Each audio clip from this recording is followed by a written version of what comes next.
अग्रिम चोटी पे जाकर के अग्रिम पंक्ति में लड़ाई लड़ता है, वो सबसे ज़्यादा कैजुअलिटी होती है, सबसे ज़्यादा वो डिसेबल्ड होता है, उसको डिसेबिलिटी पेंशन 8,000, 10,000, 12,000, 15,000, 18,000 रुपये। और जो अधिकारी हैं उनको पेंशन दी जाती है 50,000, 60,000, 1 लाख, 1.25 लाख तक की डिसेबिलिटी पेंशन उठा रहे हैं। जबकि जवान की डिसेबिलिटी जो होती है वो अग्रिम चोटियों पर होती है, और जो अधिकारियों की डिसेबिलिटी है, कोई किसी को मोटापा की है, किसी को शुगर की है, किसी को बीपी की है, बहुत कम परसेंटेज है जो उनकी कैजुअलिटी में होती है, और पूरे डिसेबिलिटी का पैसा वो सबसे ज़्यादा खा रहे हैं, और जवान को ठगा जा रहा है, छला जा रहा है। ये असमानता क्यों है? मैं मानता हूं कि आप अधिकारी को कमीशन लेकर के आए हो, आपने पढ़ाई लिखाई ज़्यादा की है तो आपने कमीशन लिया, आपको ज़्यादा तनख्वाह मिल रही, हमें कोई दिक्कत नहीं, आप तनख्वाह लीजिए ज़्यादा। हम सिपाही रैंक में भर्ती हुए, हमें कम तनख्वाह मिल रही, हम इसमें खुश हैं। लेकिन इस डिसेबिलिटी में क्यों अंतर? जब गोली आपको लगेगी, या जवान को, या जेसीओ को, या अधिकारी को, तो गोली ये पूछ के नहीं आएगी कि मैं किसको लग रही हूँ। दर्द सबको बराबर होगा। टांग अगर जवान की कटेगी, या जेसीओ की, या अधिकारी की, दर्द सबको बराबर होगा, सर्दी सबको बराबर लगेगी। तो फिर ये पेंशन, डिसेबिलिटी पेंशन में भेदभाव क्यों? हमें बराबर पेंशन चाहिए डिसेबिलिटी की, हमें समान एमएसपी चाहिए, और ये जो विसंगतियाँ हैं इसको वापस लीजिए। वो जनरल जीडी बख्शी टीवी पे बैठ कर के सारे दिन चिल्लाता था, सरकार की भक्ति में लीन रहते थे। आज कहाँ चले गए वो अधिकारी? जो लोग कभी अर्णव गोस्वामी की गिरफ्तारी पर पैदल मार्च करके, कई अधिकारी, कई बुद्धिजीवी वर्ग के लोग राष्ट्रपति तक गए थे कि अर्णव गोस्वामी को न्याय दिया जाए, आज जो 26 से 27 लाख पूर्व सैनिकों के साथ अन्याय हुआ है, शहीदों की विधवाओं के साथ अन्याय हुआ है, उसके लिए वो कहाँ मर गए? मुँह में दही जम गया है इन बुद्धिजीवियों की, इन अधिकारियों को सांप सूंघ गया है। अब क्यों नहीं आते आगे? अगर आप अपने आप को अधिकारी समझते हो तो जब तक जवानों को न्याय न मिल जाए तब तक आप एमएसपी नहीं हो। आप इस ओआरओपी को मत लीजिए, तब तो मैं मानूंगा, वरना सिर्फ और सिर्फ आप चाटुकारिता करते रहे। आप चाटुकारिता के लिए वहाँ थे।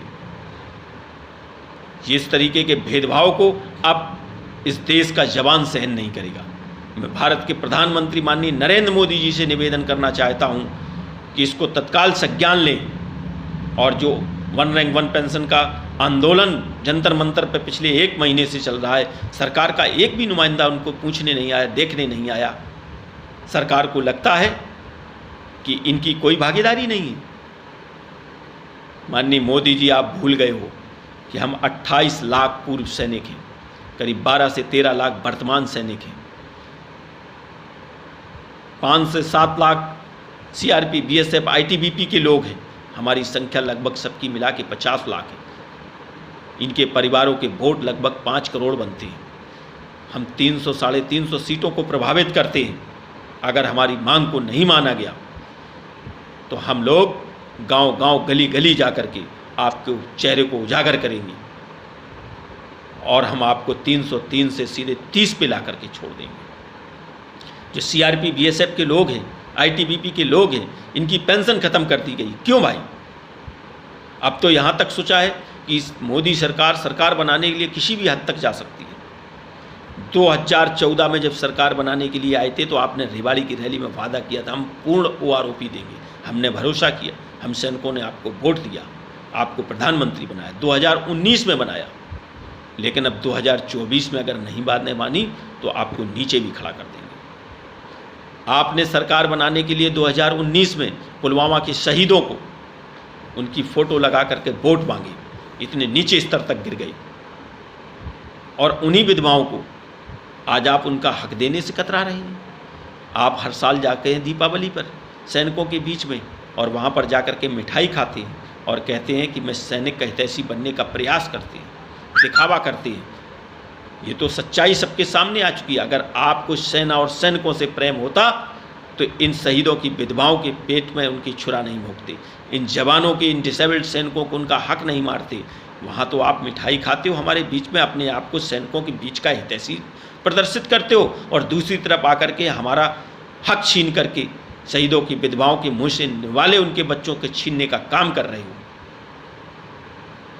और उन्हीं सीआरपी, बीएसएफ वालों की पेंशन खत्म कर दी, उनको भी ओआरओपी मिलना चाहिए, उनकी पेंशन लागू करिए। तमाम कर्मचारियों की पेंशन लागू होनी चाहिए जो इस देश के लिए काम कर रहे हैं। सरकार कहती है हमारे पास खजाना नहीं, हमारे पास पैसा नहीं है। विधायक सांसद की पेंशन बढ़ाने के लिए कहाँ से पैसे आता है? अगर सैनिकों के लिए आपके पास पैसा नहीं है, वो शहीद की विधवा के लिए पैसा नहीं है, तो सांसद और विधायकों के लिए कहाँ से पैसा आ जाता है? एक एक विधायक 3-3 लाख रुपए तक पेंशन ले रहा। वो 5 बार विधायक बने तो 5 बार की पेंशन लेगा। सांसद बन जाए उसकी अलग से पेंशन मिलेगी। एक दिन की शपथ ग्रहण कर ले सांसद विधायक तो आजीवन पेंशन मिलेगी। और जो देश के लिए कुर्बानी दे, उसकी विधवाओं के लिए कह रहे पैसा नहीं है। जो डिसेबल्ड हो जाए, जो देश के लिए अपने अंग कुर्बान कर दे, उसके लिए आप